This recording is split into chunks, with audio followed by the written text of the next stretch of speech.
Picture this, it's 7:30 a.m. in downtown Chicago. Michael Lawson, 42, stands before his office window on the 37th floor, the city sprawling beneath him like a living circuit board.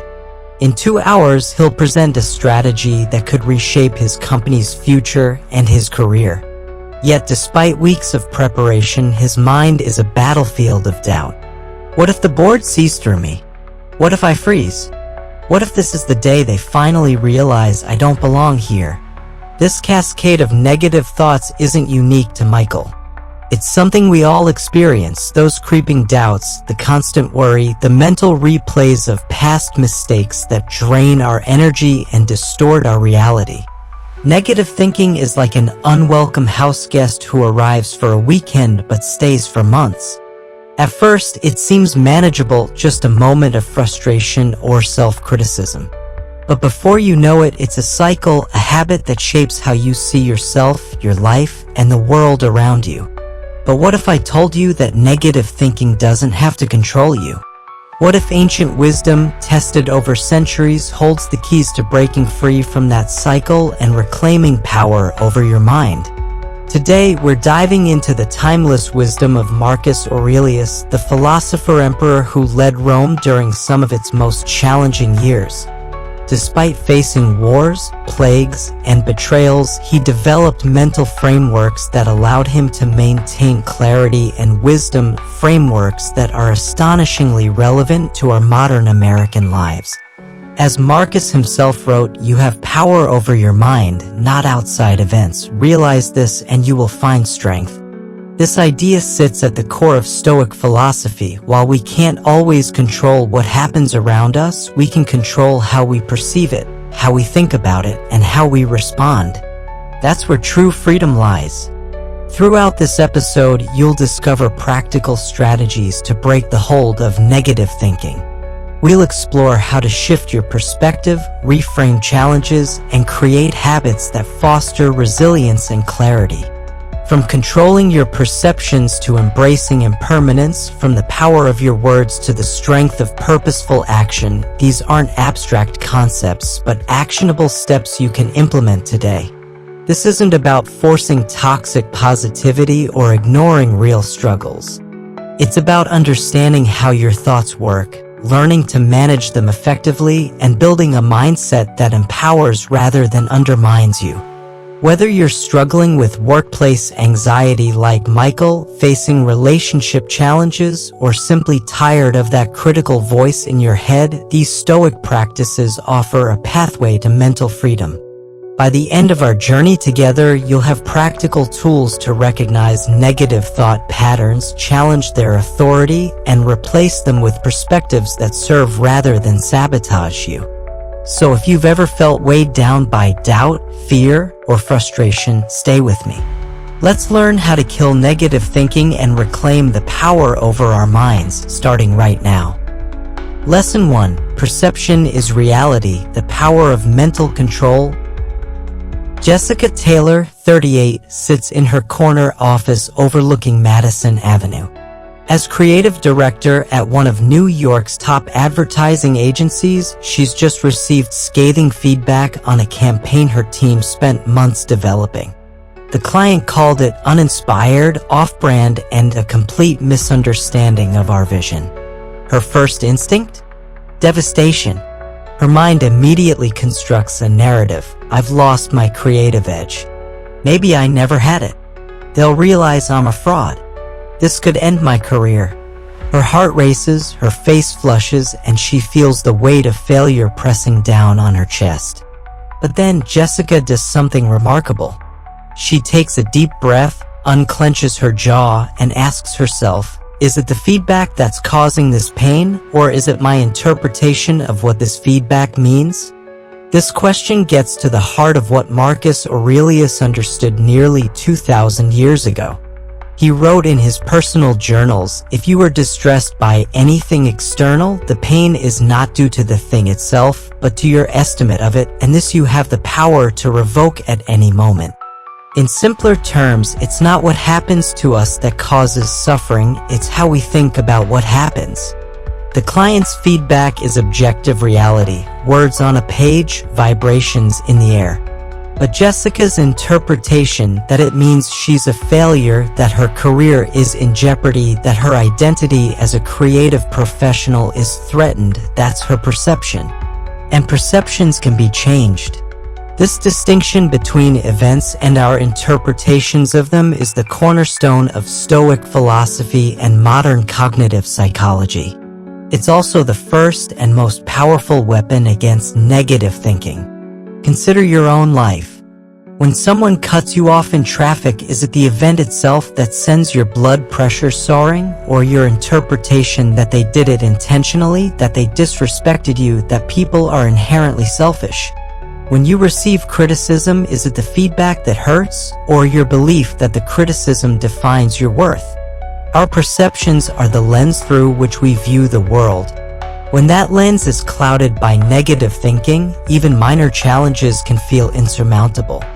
A single critical comment becomes evidence of our inadequacy. A mistake becomes proof we'll never succeed.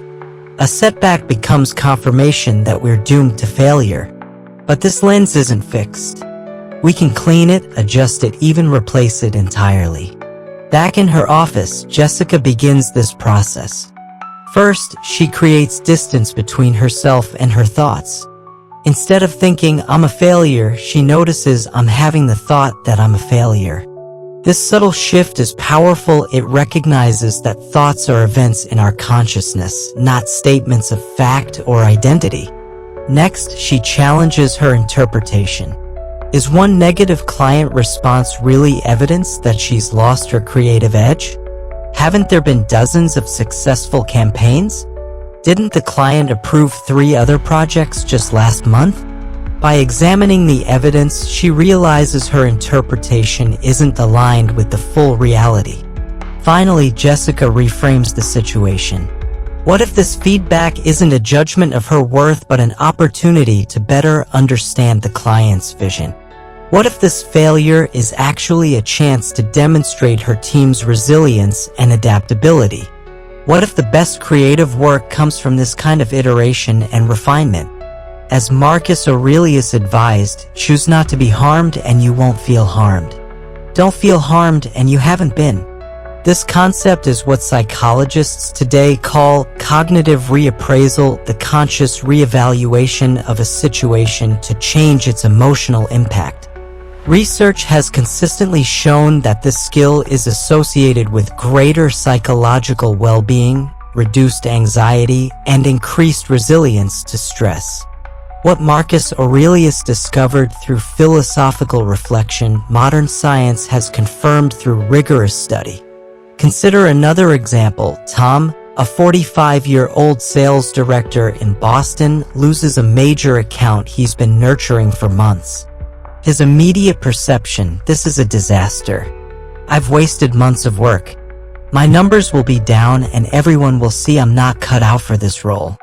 This interpretation triggers a cascade of negative emotions: shame, anxiety, despair. But when Tom applies the Stoic principle of controlling perceptions, he consciously shifts his viewpoint. This is a setback, but not a reflection of my worth or ability. Perhaps there were factors beyond my control. What can I learn from this experience to improve my approach with other accounts? Same event, radically different experience. Epictetus, another Stoic philosopher, reinforced this idea when he wrote, "Make the best use of what is in your power and take the rest as it happens." Some things are up to us and some things are not up to us. This distinction, focusing on what we can control, our perceptions, rather than what we cannot, external events, is essential for breaking free from negative thinking. This doesn't mean ignoring reality or plastering a fake smile over genuine challenges. Jessica still has a dissatisfied client. The campaign still needs reworking. There will still be difficult conversations and long hours ahead. But by changing her perception, she transforms an existential threat into a solvable problem, paralyzing anxiety into productive focus. To begin mastering your perceptions, practice these 3 steps. First, awareness. Pay attention to the thoughts that arise when you face challenges or criticism. Notice how quickly your mind constructs interpretations and stories around events. This awareness alone can create valuable space between stimulus and response. Second, challenge those interpretations. Ask, is this story I'm telling myself objectively true? Is there evidence for and against it? Are there other ways to view this situation? Often, you'll find that your negative interpretations are assumptions, not facts. Third, consciously choose a perspective that empowers rather than diminishes you.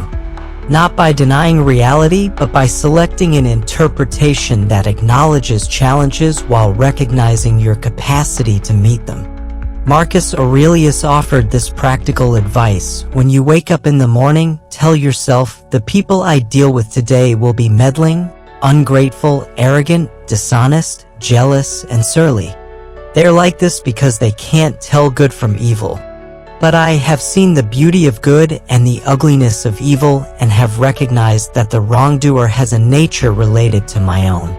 This preemptive reframing helps set our perceptions before events even occur. 3 weeks later, Jessica's team presents a revised campaign. The client loves it, calling it exactly what we needed and worth the wait. But Jessica's victory isn't just the successful campaign, it's the mental freedom she maintained throughout the process. By controlling her perceptions, she controlled her experience. As she walks home through Manhattan that evening, Jessica reflects on how different the past weeks would have been had she clung to her initial interpretation. The same external events, client feedback, campaign revisions, team discussions would have occurred, but her internal experience would have been one of anxiety, self-doubt, and suffering instead of challenge, growth, and ultimately pride. The power to choose our perceptions doesn't eliminate life's difficulties, but it transforms our relationship with them. It's the difference between being tossed about by every external event and standing firm amid life's inevitable turbulence. As we move deeper into our exploration of Stoic wisdom for conquering negative thinking, remember this foundational truth: while we can't always control what happens to us, we always have power over how we perceive it. And that power makes all the difference. Lesson 2. Uprooting negativity, tracing thoughts to their source. Dr. James Rivera, 41, sits across from his client in his sun-filled Phoenix office. As a respected therapist specializing in cognitive behavioral approaches, he's skilled at helping others identify and challenge their negative thought patterns. Yet, as his 4:30 appointment leaves, an all-too-familiar voice whispers in his own mind, "You didn't help her at all. Everyone will eventually realize you're not qualified for this work." Despite his professional success, a thriving practice, speaking engagements, and published articles, James battles an undercurrent of insecurity that colors his perception of himself and his work. The irony isn't lost on him. The cognitive distortions he helps clients recognize are the very ones that plague his own thinking. Negative thinking isn't just an annoying habit, it's a deeply ingrained pattern with specific roots. These roots often stretch back to our formative experiences, the messages we internalized during childhood, our cultural conditioning, and even our evolutionary wiring. To overcome negative thinking, we must first understand where it comes from and why it holds such power over us. Marcus Aurelius recognized this when he wrote, "The soul becomes dyed with the color of its thoughts." This metaphor elegantly captures how our thinking patterns gradually infuse our entire perspective. If we repeatedly expose our minds to negative, critical, or fearful thoughts, that becomes our default lens for viewing reality. For James, his negative thought patterns stem from a specific source: growing up with a father whose standards were impossible to meet. Despite academic and professional achievements, James received only cursory acknowledgement followed by questions about how he could have done better. This early experience created a mental framework where James is never quite enough, a framework that now operates largely outside his conscious awareness but colors his self-perception. Negative thoughts often emerge as protection mechanisms. As James reflects on his background, he realizes that his self-doubt serves as a shield. If he questions his abilities first, he's somehow prepared for criticism from others. If he preemptively acknowledges his inadequacy, he's protected from the pain of having others point it out. It's a maladaptive strategy that might have made emotional sense when he was young but now limits his confidence and joy. Seneca, another Stoic philosopher, offered insight into this phenomenon when he wrote, "We suffer more often in imagination than in reality." Our minds create elaborate scenarios of failure, rejection, or disaster, not because they're likely, but because they're attempting to prepare us for worst-case outcomes. This hypervigilance might have helped our ancestors survive in dangerous environments, but in our modern context, it primarily generates unnecessary stress and suffering. Consider how often your negative thoughts begin with "what if?" followed by a catastrophic scenario. What if I fail? What if they reject me? What if everything falls apart? These thoughts rarely reflect likely outcomes, but rather represent the mind's attempt to prepare for threats that may never materialize. James's breakthrough begins when he starts keeping a thought journal, a practice he often recommends to clients. For 1 week, he documents his negative thoughts, noting when they occur and, most importantly, tracing them back to their origins. Patterns quickly emerge. His self-doubt spiked before consultations with certain types of clients, particularly high-achieving professionals who remind him of his father. This awareness is the first crucial step in uprooting negativity. As Marcus Aurelius advised, the universe is change, our life is what our thoughts make it. By becoming conscious of previously unconscious patterns, we gain the power to change them. The process of unraveling negative thinking involves 3 key practices. First, identification. Pay attention to your automatic thoughts, especially during moments of stress, disappointment, or anxiety. What stories do you immediately tell yourself? What assumptions do you make? What predictions about the future instantly form in your mind? Simply noticing these patterns without judgment begins the process of disempowerment. Second, investigation. Once you've identified a negative thought, examine its origins. Ask yourself, where did I learn to think this way? What experiences shaped this belief? Is this my authentic perspective or one I've inherited from others? Is this thought protecting me from something I fear? Often, you'll discover that beliefs you take as truth are actually interpretations formed during times of vulnerability. Third, challenge and replacement. After understanding the source of negative thinking, you can begin to question its validity and usefulness. Is there evidence that contradicts this belief? How has this thought pattern served or limited me? What alternative perspective might be more accurate or helpful? For James, this process reveals that his imposter syndrome stems not from any actual inadequacy, but from internalized voices from his past.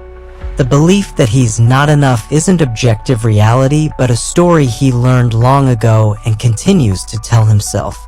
Marcus Aurelius reminds us, our life is what our thoughts make it. With this understanding, James begins consciously challenging his negative self-talk. When the familiar "you're not qualified" thought arises, he doesn't fight it or shame himself for having it. Instead, he acknowledges, there's that thought again, the one I learned from constantly trying to meet impossible standards. It's an old pattern, not the truth about my capabilities.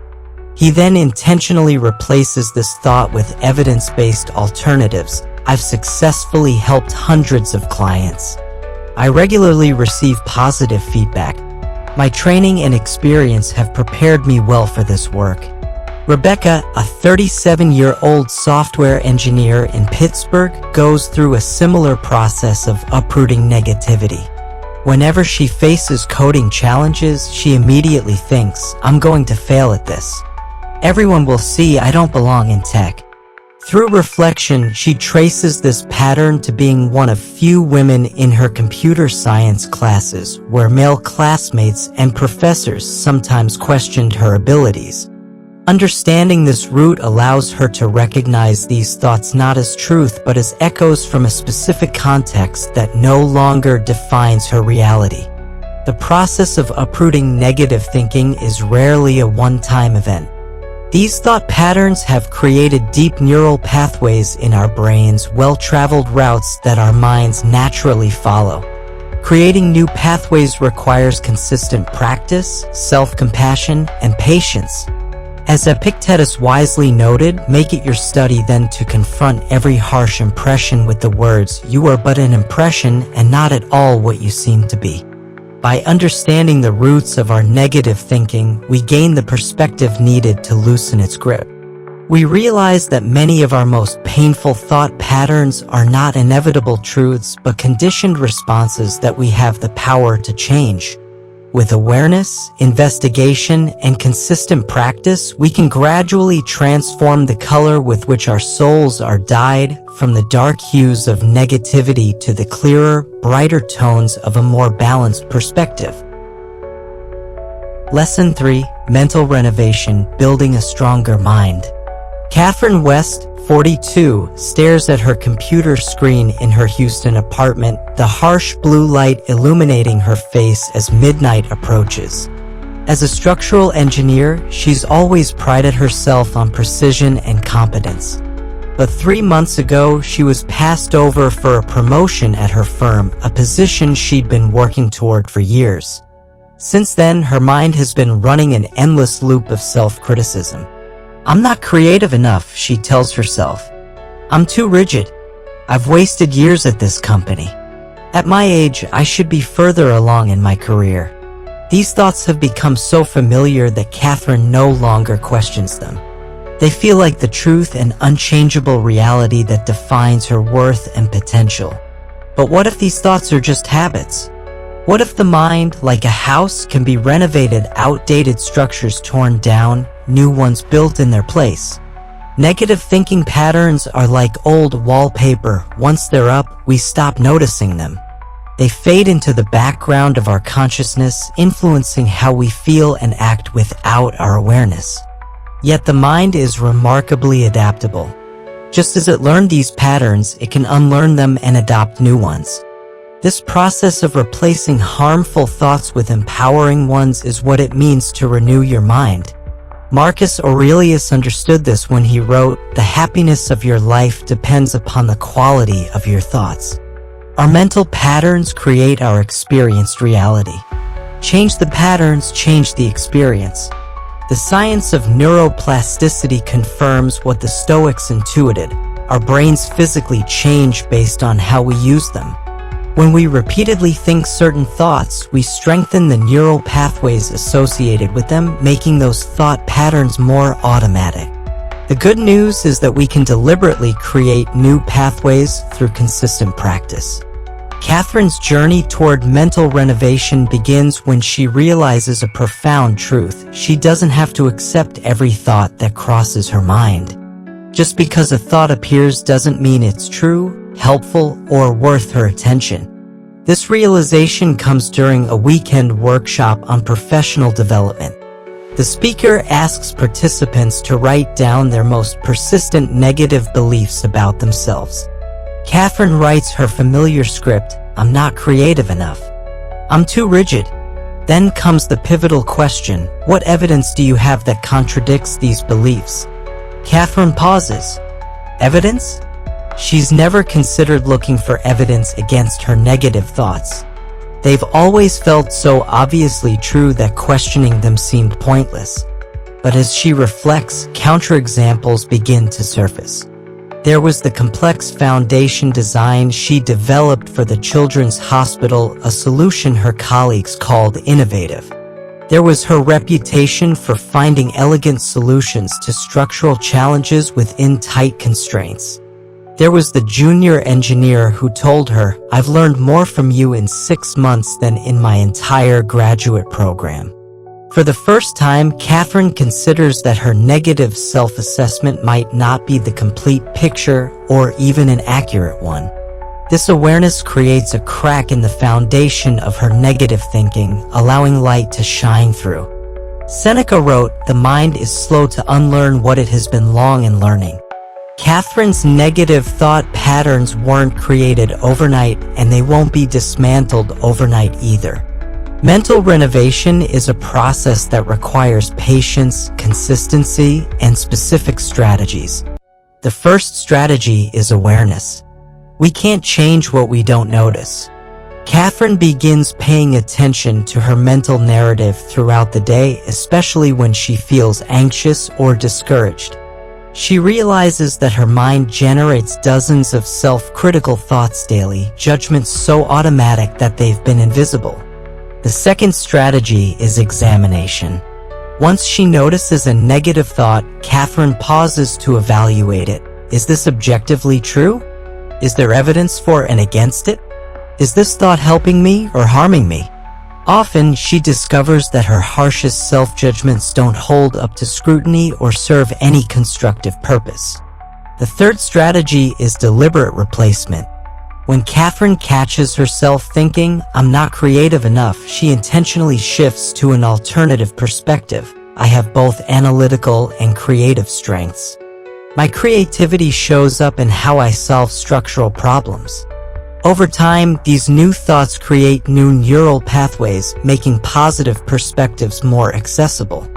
Marcus Aurelius offered practical advice for this mental renovation when he wrote, "If you are pained by any external thing, it is not this thing that disturbs you, but your own judgment about it. And it is in your power to wipe out this judgment now."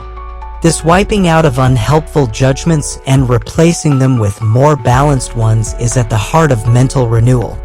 A powerful tool in this process is reframing, shifting perspective to see challenges as opportunities rather than threats. When Catherine reflects on being passed over for promotion, she gradually shifts from seeing it as evidence of her inadequacy to viewing it as a chance to reassess her career path. Perhaps there are other firms where her skills would be better valued. Perhaps there are specializations within engineering that would be more fulfilling. What initially felt like a devastating setback slowly transforms into a catalyst for positive change. Another essential practice is gratitude. Our minds have a negativity bias, an evolutionary tendency to focus on problems and threats rather than on what's going well. Gratitude consciously counteracts this bias by directing attention to the positive aspects of our lives. Catherine begins ending each day by noting 3 things she's grateful for: small victories, moments of connection, or simple pleasures she might otherwise overlook. James, 53, a high school teacher in Minneapolis, employs similar strategies to renovate his thinking. After receiving critical student evaluations, his mind immediately jumped to, "I'm a terrible teacher. I should quit." Through deliberate practice, he learns to reframe, "Some students are struggling with my teaching style. How can I adapt to reach them better while maintaining what works for others?" This shift from catastrophizing to problem-solving transforms not only his emotional experience but also his effectiveness in the classroom. Epictetus reminds us, "It's not what happens to you, but how you react to it that matters." Mental renovation isn't about denying reality or pretending everything is perfect. Catherine still faces career challenges. James still receives critical feedback. But by changing how they process and respond to these realities, they fundamentally alter their experience of them. 3 months into her practice of mental renovation, Catherine notices significant changes. The critical voice in her head hasn't disappeared entirely, but it's no longer the loudest or most authoritative voice in her mental landscape. She's created space for other perspectives, ones that acknowledge her strengths, recognize her growth potential, and treat her with the same compassion she would offer a friend. More importantly, she's discovered that her mind is not a prison of fixed thoughts and beliefs, but a home she can redesign. By questioning her assumptions, challenging her mental habits, and consistently practicing new ways of thinking, she's not just renovating her mind, she's reclaiming her power to define her own experience of life. Lesson 4. Your mental ecosystem: cultivating positivity. Ryan Alvarez, 39, stares at his phone screen as he sits in his stylish San Diego office overlooking the harbor. As the founder of a rapidly growing digital marketing startup, he should be celebrating his company's recent success. They've just landed their biggest client yet. Instead, he's scrolling through Instagram, comparing himself to competitors who seem to be growing faster, innovating more brilliantly, and living more impressively. With each swipe, his mood darkens. By the time he sets his phone down, the victory that had him elated this morning feels hollow. His mind buzzes with thoughts of inadequacy. We're falling behind.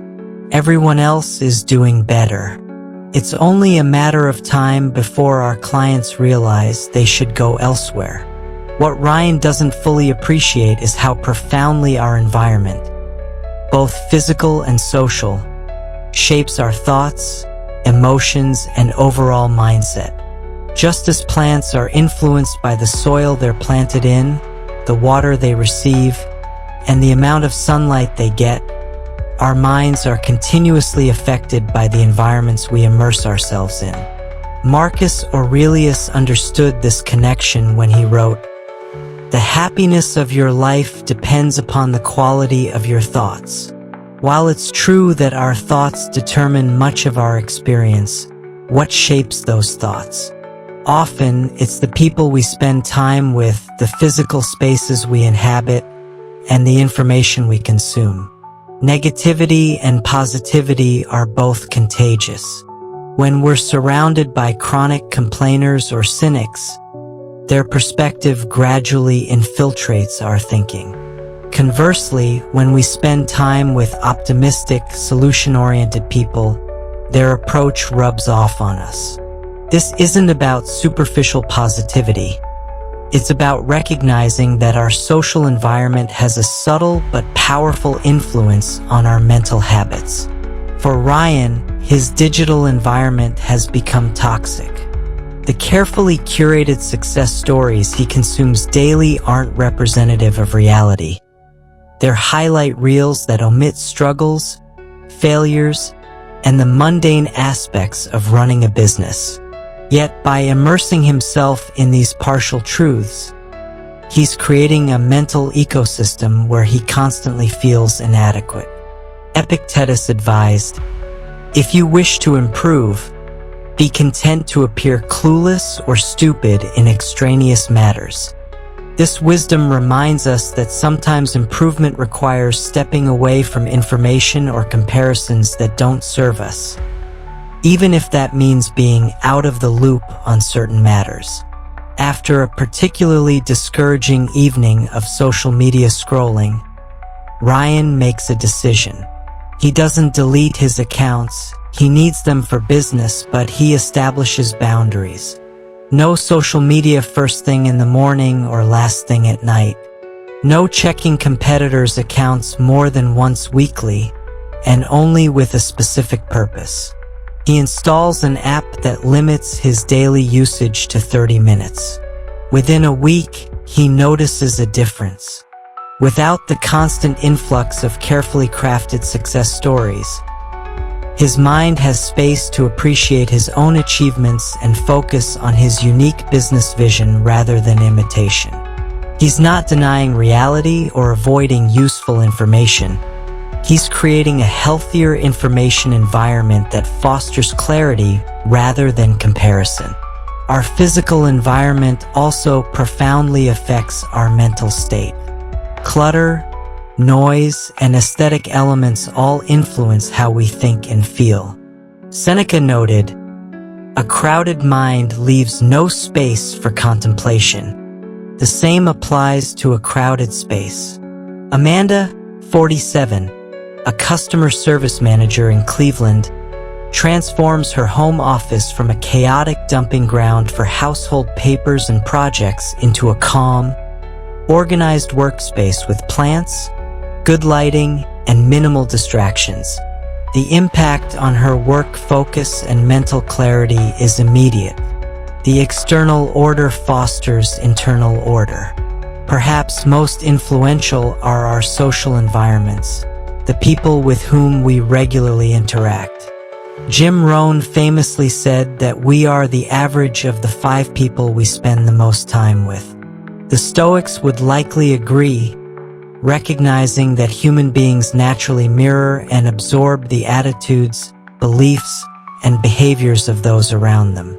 Ryan faces this reality when he realizes that one of his business partners, Devin, has become increasingly negative. Every opportunity is met with why it won't work, every challenge is catastrophized, and every competitor's success is framed as their own failure. After several frustrated months, Ryan initiates a difficult conversation about how this mindset is affecting the company culture. "I value your critical thinking," Ryan tells him, "but we need to balance identification of problems with creation of solutions. The team is becoming afraid to bring new ideas because they expect immediate criticism." This conversation doesn't immediately change Devin's approach, but it establishes a boundary around how negativity can express itself in their working relationship.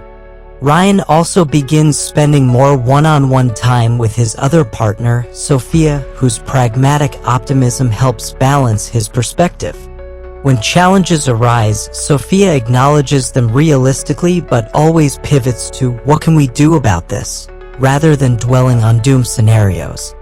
Marcus Aurelius wrote, "The soul becomes dyed with the color of its thoughts." By intentionally exposing himself more to Sophia's problem-solving mindset and creating boundaries around Devin's catastrophizing, Ryan gradually dyes his thinking with more constructive colors. Cultivating a positive mental ecosystem doesn't mean avoiding all negativity. Life inevitably includes challenges, disappointments, and legitimate concerns. Rather, it means creating an environment that helps you respond